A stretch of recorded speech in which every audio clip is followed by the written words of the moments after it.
Và một cú trên bóng ôn cú song sắc vàng.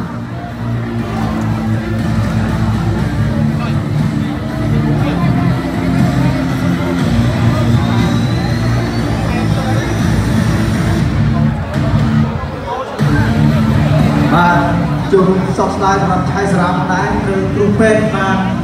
họ mình chung trong tập TV rồi chạy cái tên từ là Nam của Kun Khmer.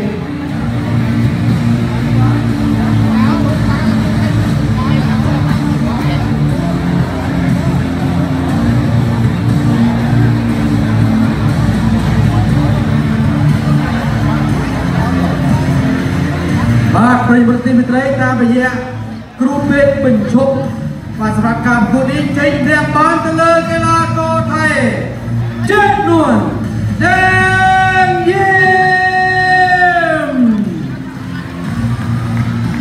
và cũng bán có số